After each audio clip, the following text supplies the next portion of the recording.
Family Guy was once everywhere. People quoted it at school, shared clips online, and stayed up late just to watch reruns. You like eating red carpet, tough guy? Yes! Say you like eating red carpet! I like eating red carpet!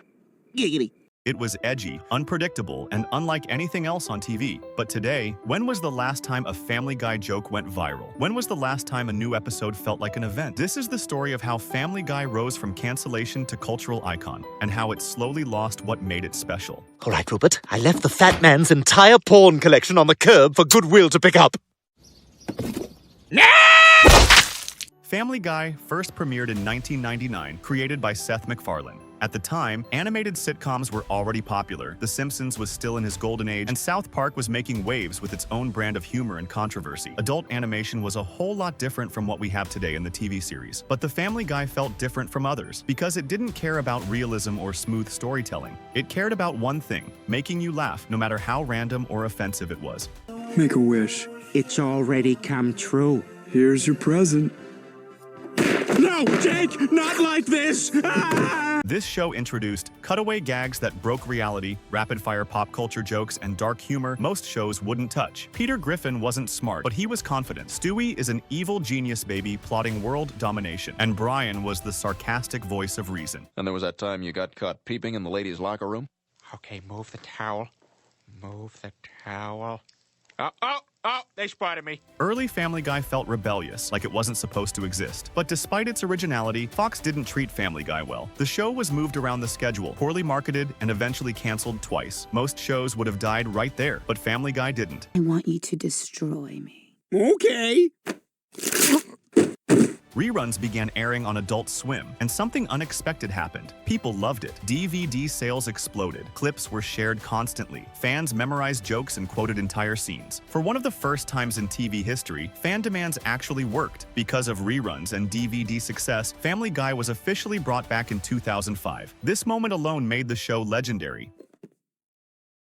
Oh my God, Jenny, look how young you look. When Family Guy returned, it didn't just survive, it dominated. From around seasons 4 to 8, the show hit its peak. This era gave us the iconic episodes, best musical numbers, perfect balance between absurd and clever, characters that felt exaggerated but still human. Stewie was evil and funny. Brian was flawed but intelligent. Peter was stupid but strangely lovable. The show knew when to push boundaries and when to pull back. Look at this, Cleveland. Front of the bus, back of the bus, middle of the bus. You guys are doing great. Family Guy wasn't just a cartoon anymore. It was pop culture. Other animated shows copied its style. Comedy changed because of it. This was the height of Family Guy fever.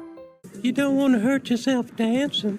Make sure you stretch out those creamy hamstrings. But after years of success, something started to change. The jokes got louder, but not smarter. Shock value slowly replaced clever writing. Cutaway gags became longer and more random. Violence became more graphic. Gross-out humor became more common. Elmer? What, Mom? You promised I could get a cookie if I finished all my surgery. Did you? Yeah. All of it? Um, Get back there! I'm gonna do it. What does it matter when I do it? At the same time, the characters began to change. Not evolve, but exaggerate. Peter wasn't just dumb anymore. He was cruel. Brian wasn't thoughtful. He was arrogant and hypocritical. Meg stopped being awkward. She became a punching bag. The show was still funny sometimes, but it was losing its balance. Okay, here's the field. Goodbye forever. The show's on unique style became predictable. They still switch things up sometimes. Cleveland was removed from Family Guy for his own spin-off, only to return after the Cleveland show flopped. With all of that noticeable changes in tone, humor, and storytelling. Fans often divide the show into two. Some fans love classic Family Guy, other fans like modern Family Guy, and the debate never ends. Now wait a second, you can't do that to A Negro speaking up to a white person? This man is insane!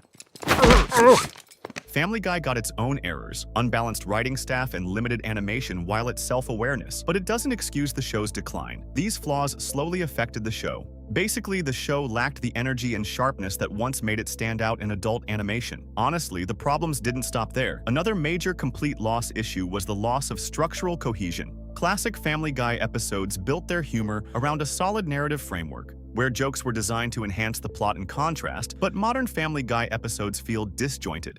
Would you like to buy some pot from your granddaddy and me? Wow, sure. Oh, fantastic. What the hell was that for? Now we have the pot and the money.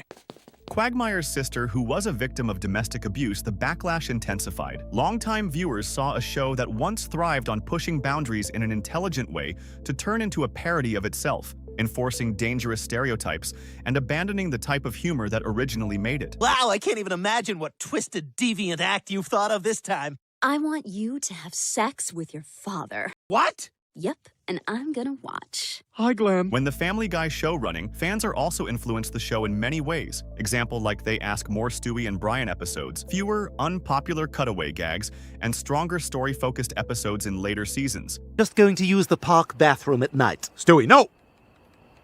I got a lollipop! That's great, bud.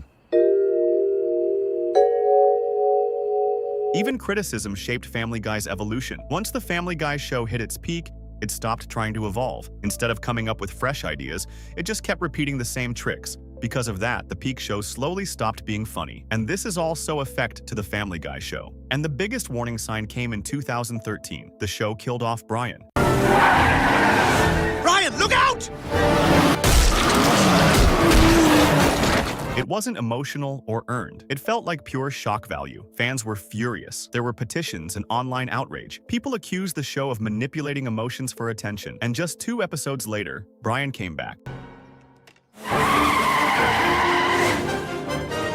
Brian, look out! What the hell? The damage was already done. Fans realized something important. Family Guy was no longer respecting its own characters or its audience.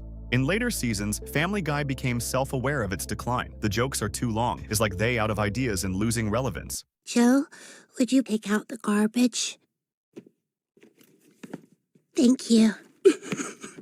And while that self-awareness helped a little, it couldn't fix the core problem. The humor felt repetitive. Episodes blurred together. A few moments felt memorable. Meanwhile, newer animated shows raised the bar with deeper storytelling, stronger character arcs, and smarter comedy. And the Family Guy's creator, Seth Macfarlane, seemed to have lost interest in the series. He originally wanted a show to end at season 7. By the early 2000s, his focus had shifted toward other projects like American Dad. This Neuro project received more of his attention than Family Guy. He was also involved in other projects like TED. By 2015, Family Guy was still pulling in decent ratings. The longtime fans knew the show had lost its edge. The early seasons felt like an entirely different series. Family Guy was still running, but it was no longer leading. Would you like to donate a cup of coffee to a soldier overseas? Yeah, that seems like a good cause. Hey, here's your free cup of coffee from a lady in Rhode Island. What? But maybe its greatest weakness was also its greatest strength, doing whatever it wanted, for as long as it could. Family Guy didn't fall because it was bad. It fell because it stayed the same. Do you mind if I live with you? Live with me? I feel like I'm gonna pinch myself to see if I'm dreaming. Hot dog, it's real! So why did Family Guy fall? It wasn't because it became terrible overnight. It was because shock replaced substance. Characters lost depth. The show stayed the same while audiences changed and too many seasons diluted its identity. Family Guy didn't adapt. It repeated itself. Family Guy's story isn't a tragedy. It changed television forever. It broke rules. It proved fans had power.